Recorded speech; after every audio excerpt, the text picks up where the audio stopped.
Tonight, a huge-scale dredging operation finally gets into gear at Clyde. There's action from Otago's big rugby win at the weekend. And something mouth-watering from the streets of Dunedin. Good evening. After months of teething problems, a huge dredging operation is now underway just downstream from the Clyde Dam. The dredge is digging out a huge hole in the bed of the Clyde River to help the dam turn out more power when it's finished. And in keeping with the scale of the dam, the dredge operation is a large one, as Kim Hurring reports.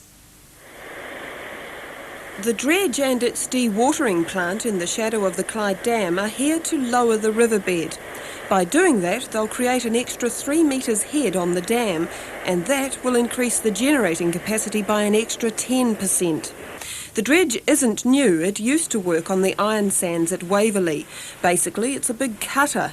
The drill at the end eats along the riverbed to a depth of more than 10 metres.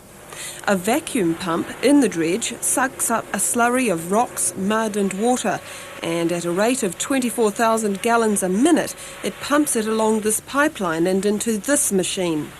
The screening plant, specially built for this purpose, removes water from the slurry and separates out different sizes of riverbed stones.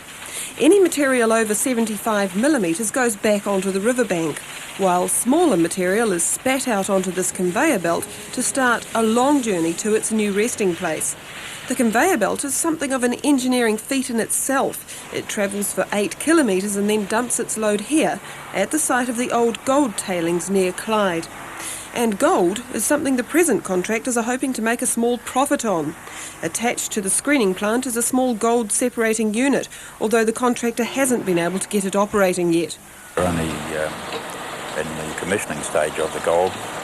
The gold is there and we've got the plant built and we're just in the process of commissioning it. What do you anticipate to get out of the gold? Well, it's a pretty unknown factor really. We think it'll be fairly minimal. We're hoping it'll be a lot better. The 14 people working here have a long job ahead of them. So far they've taken about 60,000 metres of material from the riverbed, but before they finish they have to take 3 million metres. The drawn-out debate over whether jets will be allowed into Queenstown, and if so, where they'll land, is taking yet another twist. A Queenstown pressure group is pushing for a direct jet link with Auckland and lengthening the present runway. It says the town simply can't afford to wait for the planned international airport. Michael Lynch reports. A year ago, the shouting died down over the thorny issue of flying jets into Queenstown's Frankton airport. Concerted residents' opposition played its part in the move for a brand new international airport along the foot of the Remarkables. But if one Queenstown man has his way, it'll be Boeing all over again.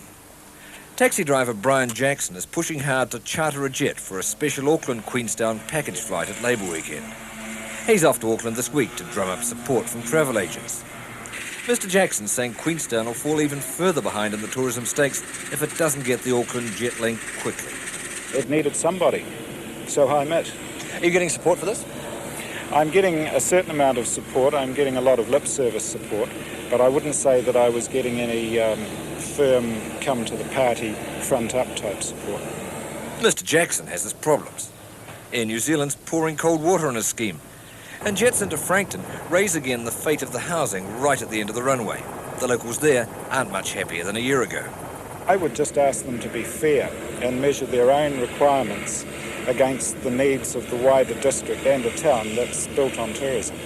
Well, I think a lot of people feel that we're anti-jets coming into Queenstown and we're anti the progress in Queenstown. What we're trying to get through is we're not. We're just saying the greater good of Queenstown is to have quiet jets coming in. This is why tourists are coming here, for the peace. So why have noisy old jets flying around and ruining the whole environment? So we're saying jets, we're welcoming jets, but just make sure they're quiet ones. One way or another, the jet issue's firing up again. Ansett is playing coy, but predictions are it'll bring the quiet 146 jets into Frankton next year. Mayor John Davies is keeping his head down over the technical report on the safety of the new airport site, although officials say there's nothing in it money couldn't fix. Air New Zealand, with new brooms at the top, but now a Qantas link, isn't saying much anymore. And some in Queenstown now maintain even a remarkables airport a bit too small. A jumbo-sized strip's required, and that would need to be further afield. Some big decisions coming up there for Queenstown. Now, the temperatures on a day that brought heavy rain to many areas, but sadly not to North Otago. And at 3 o'clock today, Half Moon Bay had 12. Invercargill 11, sharing the low with Clutha also 11. Gore 14, Dunedin 13, Palmerston 12 and Oamaru 14. Curragh, partly cloudy in the high of 18. Ranfurly 14 and Te Anau 13 degrees. And for tomorrow, Dunedin 17 and Invercargill 15 degrees. A minor sporting revolution is taking place in Otago and Southland schools. Scores of primary and intermediate schools are changing the rules of traditional games like rugby, soccer, hockey, netball, in fact any sport you care to name. As Mark Price reports, Saturday's crowd at Carrisbrook was treated to a taste of what's happening to children's games. It's a movement that's been given the catch name Kiwisport. But first, a bit of a warm-up. Then it's into a demonstration of games that look familiar but are modified in ways designed to be more suited for children. Take rugby, for instance. It's more like touch rugby. Much of the rough and tumble has gone, but the ball skills, the fitness and the running are still important. The same sorts of changes have been made to other sports. Playing fields are smaller, the sense of competition is watered down. Its aim is to give all children, no matter their size or natural ability, a chance. When it comes to teaching and learning things, you really need to start from the beginning, and we haven't done this in sport. So the idea is to modify games which are appropriate for the growth and development of children, so that later on they've got some basic skills and they're able to see measurable improvement and enjoy their activities. Where do the kids go from here? They play the modified game, they go on to senior sport later, or adult sports styles later? Certainly they have that choice, but I think even as when you become a sedentary adult, like you and I, then perhaps a modified type of game is a better format even for us. But the idea is to give every child a positive experience from this sort of thing, so you don't have a win-lose situation. You encourage kids to improve their own level of skill development for their own pleasure. The demonstration at Carrisbrook by 220 children was of winter sports. The same modifications have been made to summer sports. With the backing of the Hillary Commission, the movement is sweeping through Otago and Southland primary and intermediate schools. Almost 2/3 have taken up Kiwisport. And after the demonstration, 8,000 Otago Rugby fans were treated to a commanding display by the Otago Rugby team as it outclassed counties. Interest now centres on whether successful Otago coach Laurie Mains will be back at the helm next season. He's undecided at the moment. John McDermott was at Saturday's match. Otago had to absorb a lot of first-half pressure from a fired-up county side before determined running and the handling skills of Rhys Ellison brought the first try. Otago have played to a consistent pattern this season, with second 5 Arthur Stone setting up a lot of second phase ball. On this occasion, it led to the try Otago fans had been waiting for. For John Timu, a record tally of 16 tries for the season and the congratulations of his skipper.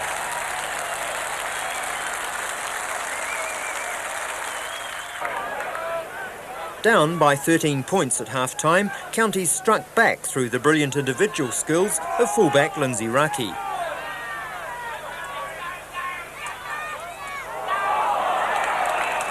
But there was still a lot to come from Otago.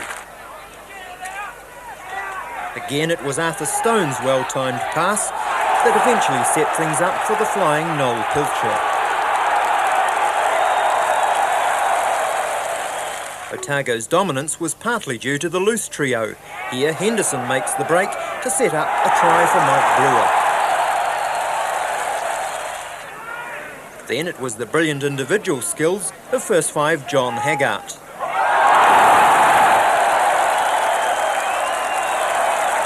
Otago rounded off its best season for 13 years with another fine team try. It was the determination of teenage star Timu that gave the other wing, Pilcher, his 15th try of the season. Otago 39, counties 9. 8 championship wins out of 10, 3rd in the first division, and a season to remember with pride. A great season for Otago Rugby. Many Dunedin people took the opportunity on Saturday to have lunch in the Octagon, and it was the delicious smells coming from ethnic cooking stalls that enticed them there. The Asian Food Festival was organised to help Vietnamese and Khmer refugees. As Kim reports, they want a new culture centre and a bilingual social worker to help them with settling in problems. Not only was there a delicious mixture of unusual tastes and smells in the air, but a cacophony of languages.